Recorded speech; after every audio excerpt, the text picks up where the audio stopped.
حضرت انس رضی اللہ تعالی عنہ فرماتے ہیں کہ میں نے 10 سال حضور علیہ السلام کی خدمت مبارک کی. 10 سال میں ایک دن بھی حضور علیہ السلام نے مجھ کو اف نہیں کہا، نہ کبھی حضور علیہ السلام نے مجھ کو ڈانٹا ہے. آپ فرماتے ہیں میں نے دیکھا حضور کا اخلاق مبارک کہ جب بھی میرے کریم آقا علیہ السلام کسی کے ساتھ ہاتھ ملاتے، جب تک ہاتھ ملانے والا ہاتھ نہ چھوڑتا حضور اپنا ہاتھ نہ چھوڑتا. اتنا آپ کا پیار تھا، اخلاق تھا. اور فرماتے ہیں کہ حضور علیہ السلام کے جو ہاتھ مبارک تھے اتنے نرم تھے کہ ریشم سے بھی زیادہ نرم تھے. اور حضور علیہ السلام کا جو پسینہ تھا اس سے خوشبو آتی تھی. فرماتے ہیں کہ حضور علیہ السلام کی بارگاہ میں دشمن بھی آ جاتا تو میرے کریم آقا علیہ السلام کے اگر پاس کوئی چٹائی یا کوئی بیٹھنے کی جگہ نہ ہوتی تو کریم آقا اپنی کملی کندھے مبارک سے اتار کر اپنے دشمن کے لیے بچھا دیتے اور فرماتے یہاں پہ بیٹھ جاؤ. یہ میرے کریم آقا علیہ السلام کا اخلاق مبارک تھا. اور حضور علیہ السلام نے ساری زندگی کسی کو گالی نہیں دی. اور یہی اخلاق صحابہ کرام رضوان اللہ تعالی علیہم اجمعین کا تھا. یہی اخلاق بزرگان دین کا تھا. ہمیں حضور علیہ السلام کے اخلاق کے اوپر عمل کرنا چاہیے.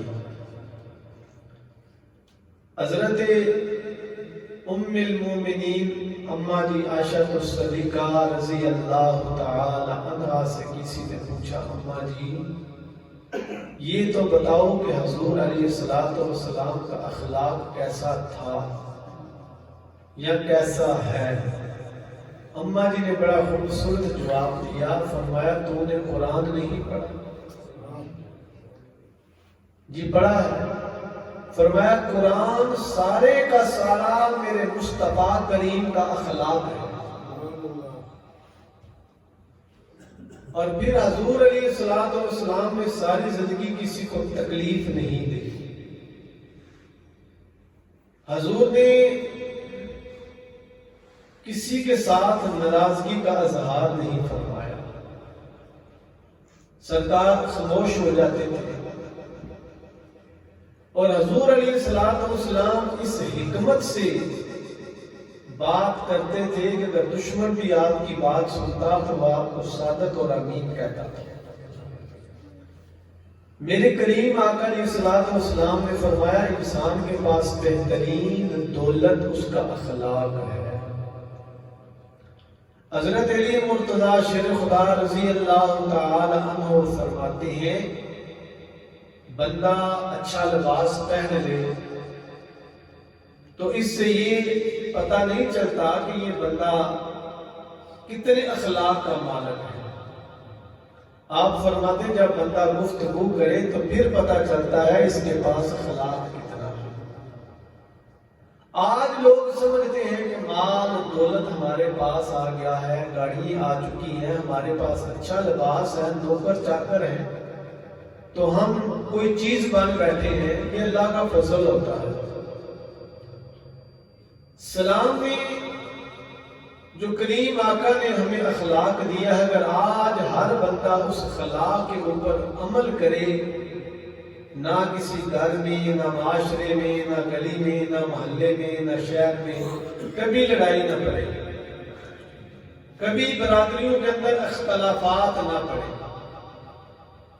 اس لیے آج ہم صرف اس حد تک رہ چکے ہیں کہ ہم حضور کا اخلاق بیان کر سکتے ہیں، سننے والے سن سکتے ہیں، لیکن افسوس اس چیز پہ کہ لوگ عمل نہیں کرتے.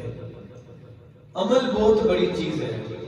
وہ ایک بابا جی گزرے حضرت واصف علی واصف رحمت اللہ تعالی. آپ فرماتے ہیں اگر بندے کے پاس علم ہو اور عمل نہ ہو تو یہ سمجھ لو کہ جو علم ہے یہ بندہ علم کے ساتھ بیمار پڑ گیا. اخلاق بہت بڑی چیز ہے. اخلاق کیا ہے؟ حدیث پاک ہے کہ ایک مرتبہ حضور علیہ السلام مسجد شریف کے اندر بیٹھے ہوئے تھے. ایک دیہات کا رہنے والا عربی آیا. اس نے اسلام قبول نہیں کیا تھا، نہ اس کو پتا تھا کہ یہ مسلمانوں کی مسجد ہے، پاک گھر ہے. حضور کے پاس صحابہ کرام بیٹھے ہوئے تھے. وہ جلدی جلدی آیا اور اس نے آ کے نا مسجد کے صحن میں کھڑے ہو کے پیشاب کرنا شروع کر دیا. صحابہ کرام اٹھے اس کو مارنے کے لیے، ڈانٹنے کے لیے، پکڑنے کے لیے. حضور نے فرمایا صحابہ رک جو، اس کو اب پیشاب کر لینے دو. جب اس نے پیشاب کر لیا تو حضور علیہ السلام نے پہلا ارشاد فرمایا صحابہ پانی کا ڈول لا کر مسجد کو دھو دو، صاف کر دو. اور اس کو اپنے پاس بٹھا لیا. کہا اگر آج میں نہ بولتا یہ صحابہ کرام تمہیں میرے غلام مارتے، ڈانٹتے. تجھے نہیں پتا کہ یہ اللہ کا در ہے، ہماری مسجد ہے، مسجد کے اندر پیشاب نہیں کرتے، بیٹھ کے بھی نہیں کرتے اور کھڑے ہو کے تو ویسے ہی کرنا جرم ہے. اور جو بندہ کھڑا ہو کے پیشاب کرتا ہے اس کو کئی بیماریاں لگ جاتی ہیں. کریم آقا علیہ السلام نے اس کو بڑی محبت کے ساتھ بڑے پیار سے سمجھایا. اس نے کہا آپ تو بہت اچھے انسان ہیں، آپ ایسا نہیں کرتے کہ آپ مجھے بھی کلمہ پڑھا کے اپنا غلام بنا دیں. یہ اخلاق ہے.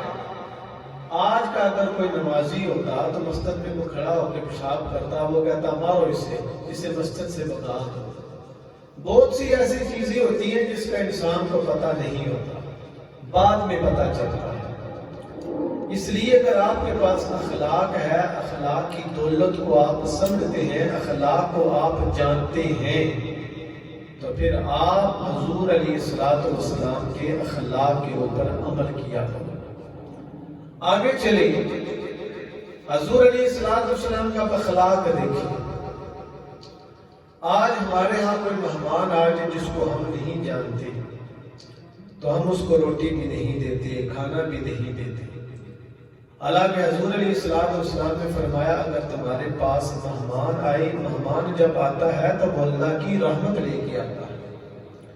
جس گھر میں مہمان آئیں لوگ مہمانوں کے اوپر خرچ کریں، اللہ تبارک تعالیٰ اس بندے کے رزق میں برکت ڈال دیتا ہے. شام کا وقت تھا. 3 مسافر حضور علیہ السلام کی بارگاہ میں آئے. عرض کرتے ہیں کہ ہم نے رات گزار دی ہے. اب حضور اکیلے نہیں، میرے مصطفیٰ کریم کے ساتھ صحابہ کرام بھی. صحابہ کرام نے دیکھا کہ 2 لوگ ایسے ہیں جن کا لباس ٹھیک ہے، صاف ہے. ان دونوں کو صحابہ کرام اپنے اپنے گھروں میں اپنے ساتھ لے. ایک ایسا بھی تھا کہ جس کا لباس گندا تھا اور اس لباس سے خوشبو نہیں، بدبو آ رہی تھی. حضور علیہ السلام نے شام کا وقت گزر چکا تھا. میرے کریم آقا علیہ السلام نے اماں جی کو کہا زوجہ محترمہ کو کہ کھانا دے دو. کھانا لا کے حضور نے دیا. کھانا تیار ہو گیا. لکھنے والے نے لکھا ہے کہ سرکار نے اپنے مہمان کے لیے حلوہ بنوایا. سرکار نے اس کو کھانا پیش کیا. جب عشاء کی نماز ہوگی حضور نے حجرے کا دروازہ بند کر دیا. باہر سے کہا کہ میری زوجہ کا پردہ ہے، جب صبح ہوگی تو میں دروازہ کھول دوں گا. آدھی رات گزری تو وہ بندہ سو رہا تھا. کس کے اوپر؟ بستر مصطفیٰ کے اوپر. اس نے خواب کی حالت میں حضور علیہ السلام کے بستر مبارک کے اوپر پیشاب کر دیا. اب وہ پریشان تھا کہ جب حضور صبح آئیں گے جن کا میں مہمان ہوں، صاحب گھر والا آئے گا، دروازہ کھولے گا تو کیا کہے گا؟ جب حضور نماز پڑھانے کے لیے جانے لگے تو حضور نے حجرے کا دروازہ کھول دیا۔ اس نے دیکھا باہر کوئی نہیں ہے تو وہ آپ کا حجرہ مبارک چھوڑ کے چلا گیا۔ تھوڑا گیا تو اسے یاد آیا کہ میں کوئی اپنی قیمتی چیز بھول گیا ہوں۔ واپس آیا، اس کے آنے سے پہلے حضور بھی حجرے میں آ گئے۔ حضور نے دیکھا کہ بستر ڈھیلا ہے، اس کے اوپر پیشاب ہے۔ حضور نے بستر اٹھا لیا۔ صحابہ کرام عرض کرتے ہیں کہ یا رسول اللہ یہ بستر ہم دھوئیں گے۔ حضور نے فرمایا مہمان میرا تھا، بستر بھی میں ہی دوں، میں دھو کے دوں گا۔ صحابہ عرض کرتے ہیں یا رسول اللہ یہ گندا بستر ہے۔ اتنی بات حضور کر رہے تھے، صحابہ نے پانی ڈالا، حضور نے بستر دھونا شروع کر دیا۔ تو وہ بھاگتا جب پہنچا تو کیا دیکھا کہ مصطفیٰ کریم اس کا بستر مبارک جو اس نے خراب کیا تھا دھو رہے۔ حضور کو دیکھ کر کہ یہ تو کالی کملی والے آقا ہیں جن کا لوگ نام لیتے ہیں، جن کے ساتھ عرب والے دنیا والے محبت کرتے ہیں، حضور کے قدموں میں گر کے کہنے لگا جو نبی اپنے مہمانوں کا بستر خود دھوئے وہ کتنی شان والا نبی ہوگا۔ حضور کے قدموں میں گر کے عرض کرتا ہے یا رسول اللہ صلی اللہ علیہ وآلہ وسلم آپ مجھ کو بھی کلمہ پڑھا دیں۔ حضور نے مسکرا کے کلمہ پڑھایا اور حضور نے فرمایا صحابہ تمہاری جو نظر ہے وہ بستر پر تھی، میری نظر اس کے دل پر تھی۔ تم نے دیکھا ظاہر میں اس بستر دھو رہا ہوں، اصل میں اس کا دل دھو رہا ہوں۔ اس لیے رب یہ نہیں چاہتا کہ جس بستر کے اوپر بستر مصطفیٰ سوئے اور اس کے اوپر کوئی اور آ کر سو جائے اور سونے والا جہنم میں چلا جائے۔ حضور نے اس کا بستر بھی دھو دیا، کلمہ بھی پڑھا دیا، دل بھی دھو دیا۔ یہ میرے مصطفیٰ کریم کا اخلاق ہے۔ آج کے دور میں حضور کے اخلاق کے اوپر اگر عمل کیا جائے تو ہر بندے کی زندگی بدل جاتی ہے، ہر بندہ ہی بدل جاتا ہے۔ یہ میرے کریم آقا علیہ السلام کا اخلاق مبارک ہے۔ اگر میں بات کروں اولیاء کی، صالحین کی، بزرگان دین کی، اخلاق کے اندر صوفیاء نے لکھا ہے کہ اگر ایک بندہ آپ کو دعوت دے تو آپ کو چاہیے کہ آپ اس کی دعوت قبول کر لیں۔ کیا کر لیں؟ بیٹا آپ کے لیے بول رہے ہیں، کوئی بات نہیں بولتے تو نہ بولیں، کوئی شاید بات اچھی نہ لگی کہ کوئی بندہ آپ کو دعوت دے تو آپ اس کی دعوت قبول کر لیں۔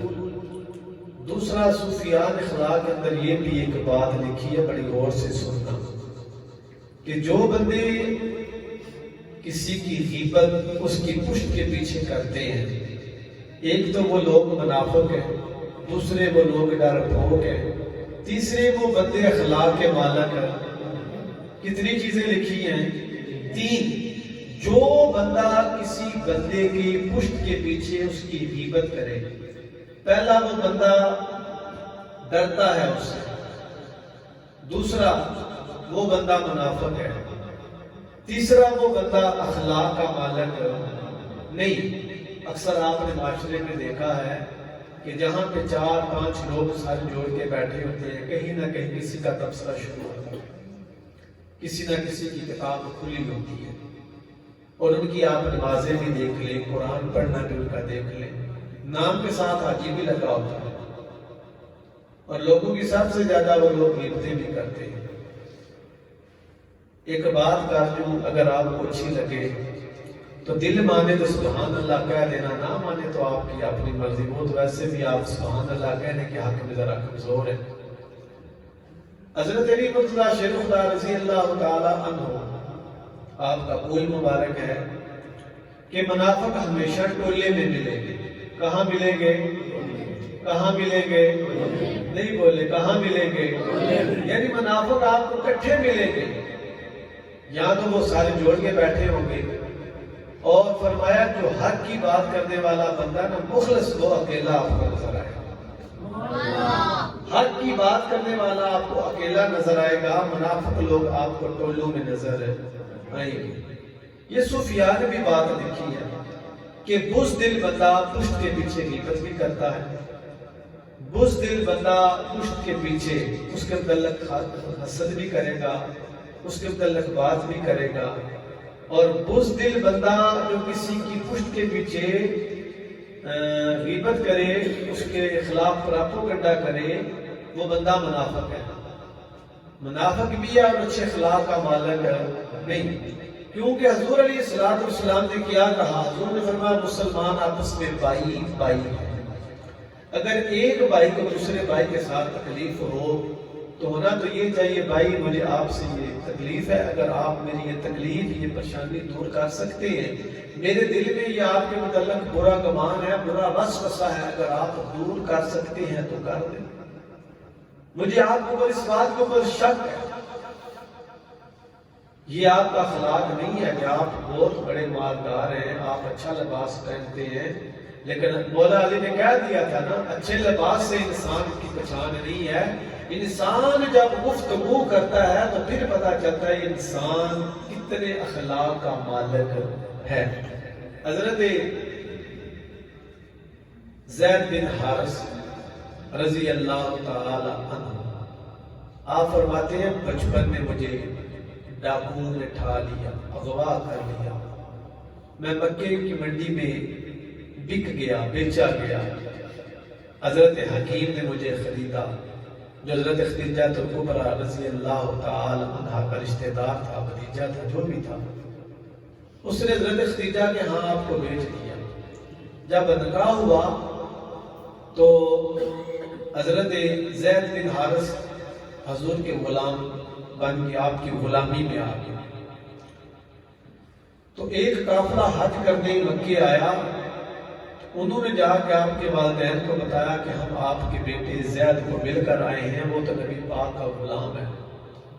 آپ کے چاچا اور والد بڑا سفر کر کے جب مکے شریف پہنچے نا، حضور علیہ السلام کی بارگاہ میں حاضر ہوئے، حضرت زید کو آپ کے والد محترم حارث ملے، چاچا ملے، آنکھوں میں آنسو آ گئے، حضور بھی رو پڑے کہ کئی سالوں کے بعد ایک باپ اور بیٹا آپس میں ملے۔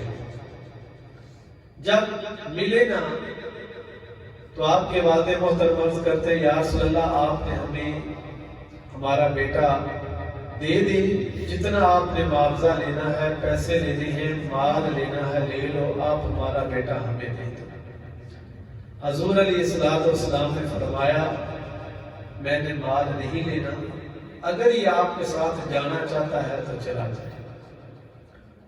حضرت زید بن حارث عرض کرتے یا رسول اللہ باپ کو چھوڑ سکتا ہوں، چاچے کو چھوڑ سکتا ہوں، رشتہ دار چھوڑ سکتا ہوں، پر دامن مصطفیٰ نہیں چھوڑ سکتا۔ چاچا نے کہا بیٹا کیا بات ہے؟ کہا جتنا اخلاق اور پیار مصطفیٰ نے مجھے دیا ہے شاید آپ نہ دے سکتے۔ میں نبی پاک کا غلام ہوں، پر میرے کریم آقا نے میرے ساتھ وہ سلوک کیا ہے جو لوگ اپنے بیٹوں کے ساتھ کرتے ہیں۔ پھر کیا ہوا؟ حضور علیہ السلام نے کہا آج کے بعد یہ زید میرا بیٹا ہے۔ لوگ آپ کو زید بن محمد کہنے لگے۔ جب یہ قرآن کی آیت کا شان نزول ہوا کہ جو پالنے والے بچے ہیں، جو لوگ بچے لے کے پالتے ہیں، جو ان کے باپ کے اصلی نام نہ ان کے ساتھ وہی نام لگایا جائے، تو پھر لوگوں نے آپ کو دوبارہ زید بن حارث کہنا شروع کر دیا۔ یہ حضور علیہ السلام کا اخلاق تھا، حضور علیہ السلام کا پیار تھا۔ کئی بادشاہوں نے آپ کو زمانے کے لیے قاصد آپ کی بارگاہ میں بھیجے۔ جب قاصد آپ کی بارگاہ میں آتے تو حضور علیہ السلام اپنی کملی ان کے لیے بچھا دیتے۔ جو حضور علیہ السلام کو مارنے کے لیے آتا، حضور کے ساتھ دشمنی کرنے آتا، جب مصطفیٰ کریم کا وہ اخلاق دیکھتا تو وہ دشمنی بھول جاتا، تو وہ کلمہ پڑھ کے حضور کا غلام بن جاتا۔ حضور کی غلامی اختیار کر لیتا ہے، یہ اخلاق ہے۔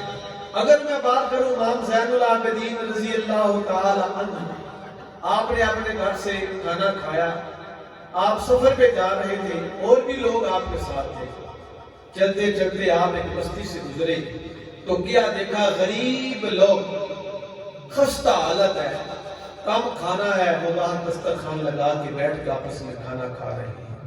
جب انہوں نے دیکھا کہ یہ تو امام زین العابدین ہے، بڑی شان سے جا رہے ہیں، غریب کھڑے ہو کے عرض کرتے ہیں آقا ہم نے کھانا لگایا ہے، آپ بھی کھا لیں۔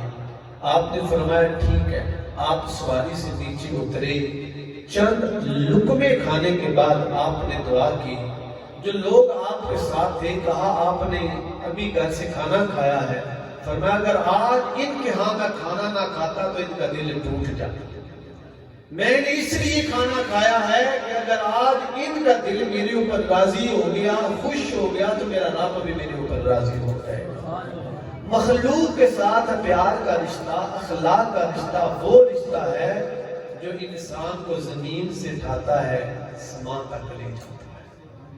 اگر میں بات کروں حضرت خواجہ معین الدین چشتی اجمیری رحمۃ اللہ تعالیٰ کی، حضرت خواجہ معین الدین چشتی اجمیری رحمۃ اللہ تعالیٰ کی ذات وہ ذات ہے کہ جن کو زمانہ جانتا ہے۔ آپ کسی تعارف کے محتاج نہیں ہیں۔ جب آپ نے اجمیر شریف کے اندر ڈیرا لگایا تو جو بھی آپ کے پاس آتا آپ اس کو کھانا بھی پیش کرتے، پانی بھی پیش کرتے، اس کی بات بھی بڑے غور سے سنتے، اللہ کی بارگاہ میں دعا کرتے۔ وہاں ایک بندہ تھا، وہ آپ کی ان حرکتوں کو دیکھ کے، اچھی حرکتوں کو، کہ بابے کی بڑی شہرت ہے، یہ بڑی اچھی گفتگو بابا کرتا ہے، لوگ اس کے پاس آتے ہیں، بابا اس کو کھانا کھلا دیتا ہے، اس کو چائے پانی جو بھی بابا ان کی لوگوں کی خدمت کرتا ہے۔ تو وہ بندہ جہاں پہ بیٹھتا نا بابا جی کی غیبت کرتا۔ حضرت خواجہ معین الدین چشتی اجمیری رحمۃ اللہ تعالیٰ کے بارے میں اس کا گمان برا تھا۔ جہاں پہ چند لوگ بیٹھے ہوتے، کوئی بات ہوتی، کہتا، بندے کہتے بابا جی بڑے اچھے ہیں مگر وہ برے الفاظ سے یاد کرتا، یعنی آپ کی وہ غیبت کرتا۔ کسی نے بتایا کہ بابا جی جو فلاں بندہ ہے نا وہ آپ کی غیبت کرتا ہے، آپ کے ساتھ بغاوت رکھتا ہے۔ آپ مسکرائے، شام ہوئی نا، آپ نے اپنے لانگری کو کہا آج بہترین اس میں نا میوے وغیرہ ڈال کے کاجو بادام حلوہ تیار کرو۔ حلوہ تیار ہو گیا، آپ نے اس کے اوپر کپڑا دے کے نا فرمایا فلاں بندے کے گھر حلوہ دے آیا۔ بندہ گیا، آپ کا خادم ان کے گھر حلوہ دے آیا، پہلے دن بھی، دوسرے دن بھی، تیسرا دن آیا نا تو وہ بندہ آپ کی بارگاہ میں آ گیا، کہنے لگا بابا جی آپ ماشاءاللہ روز کرم فرماتے ہیں، میرے گھر میں حلوہ بھیج دیتے ہیں، آپ کی مہربانی نہ بھیجا کریں۔ آپ نے فرمایا تو میرے اوپر روز احسان کرتا ہے، میرے اوپر روز احسان کرتا ہے، اس لیے تیری خدمت کرتا ہوں۔ کہنے لگا کہ میں نے تو کبھی آپ کے اوپر احسان نہیں کیا۔ فرمایا لوگوں میں بیٹھ کے میری غیبت کرتا ہے نا۔ خاموش ہو گیا، لوگوں میں بیٹھ کے مجھے تو اچھا نہیں نہ جانتا۔ او بھائی تیری مہربانی، غیبت تو کرتا ہے تو میرے نامہ اعمال میں اضافہ ہو جاتا ہے، میری نیکیوں میں اضافہ ہو جاتا ہے۔ جو بندہ کسی کی نیکیوں میں اضافہ کرے اس کی خدمت کرنی چاہیے۔ وہ آپ کے قدموں میں گر گیا، کہنے لگا آج کے بعد توبہ کرتا ہوں، کبھی کسی کی غیبت نہیں کرتے۔ وہ شاعر نے کہا ہم دشمن کو بھی پکیزہ سزا دیتے ہیں، ہم دشمن کو بھی پکیزہ سزا دیتے ہیں، ہاتھ اٹھاتے نہیں نظروں سے کرا دیتے ہیں۔ اس لیے اخلاق وہ کائنات کے اندر چیز ہے کہ جب بندے کے پاس اخلاق آ جاتا ہے پھر بندہ پریشان ہے۔ آج بھی ہمارے اندر بہت سی اخلاق کی کمیاں ہیں، لیکن آج غریب کسی کو کھانے کی دعوت میر قبول نہیں کرتا۔ وہ کہتا ہے میں کسی کو کیا سمجھوں، میں کسی کو کیا جانوں۔ اخلاق کیا چیز ہے؟ اخلاق میں حضور نے کہا جب تم میں سے کوئی بندہ ہر بندے کو سلام میں پہل کرے تو سمجھ لو کہ اس بندے کا اخلاق اچھا ہے، اس بندے میں تکبر نہیں۔ جو بندہ کسی کو سلام نہ کرے سمجھ لو اس کے اندر تکبر کی علامات پائی جاتی ہے۔ اخلاق یہ بھی ہے کہ آپ اپنے ہمسائے کو کبھی تکلیف نہ دیں، رشتہ داروں کو کبھی کوئی تکلیف نہ دیں۔ اخلاق یہ ہے کہ آپ کے اندر کبھی بھی تکبر نہ آئے. اخلاق یہ ہے کہ کہیں سوچ لیں کہ میرے گھر کی وجہ سے یا میرے معاملات کی وجہ سے میرے رشتہ دار کو کہیں تکلیف تو نہیں ہوگی. میں آپ کو ایک بابا جی کی آخری بات عرض کر کے اجازت چاہتا ہوں. کہ بابا جی تھے, انہیں کسی بندے نے نا موبائل دیا بہت قیمتی 5-6 لاکھ روپے کا. وہ بازار جاتے ہیں, موبائل سیل کر کے آ جاتے ہیں. گھر آئے مریدین نے, بچوں نے عرض کی بابا جی آپ نے موبائل بیچ دیا, وہ قیمتی ہے. فرمایا ٹھیک ہے, کام چلانا ہے, میں نے 10,000 کا موبائل لے لیا, میرا کام چل جائے گا. 4,000 جو پیسے تھے نا 90,000, 4,90,000 وہ میں نے اللہ کی مخلوق کے اوپر لگا دیے. کہا بابا جی آپ نے اتنا قیمتی موبائل کیوں بیچا, آپ تو ویسے بھی اللہ کے راہ میں دیتے ہیں. کہتے ہیں میں نہیں چاہتا کہ کہیں میرے پاس کوئی قیمتی موبائل دیکھ کے کسی کے دل میں یہ بات آ جائے کہ کاش اس طرح کا موبائل میرے پاس بھی ہوتا. کسی غریب کا میں نے دل نہیں دکھانا. یہ بھی ایک اخلاق ہے کہ آپ کی وجہ سے کسی بندے کا دل نہیں دکھنا چاہیے. اگر آپ کا کوئی بندہ دل دکھا دے تو آپ نے اس کو بد دعا نہیں دینی, آپ نے خاموش ہو جانا ہے. جو بندہ آپ کو بار بار تکلیف دے, تنگ کرے, پھر بھی آپ نے اس کو تنگ آگے سے نہیں کرنا. اور شیخ سعدی نے بات یہ مکا دی. آپ فرماتے ہیں جو کسی کو دھوکہ دے, جو کسی کو تنگ کرے, جو کسی کو دکھ دے, جو کسی کو دکھ دے اس کو چھوڑ دو, اور جسے چھوڑ دو اسے دکھ نہ دو.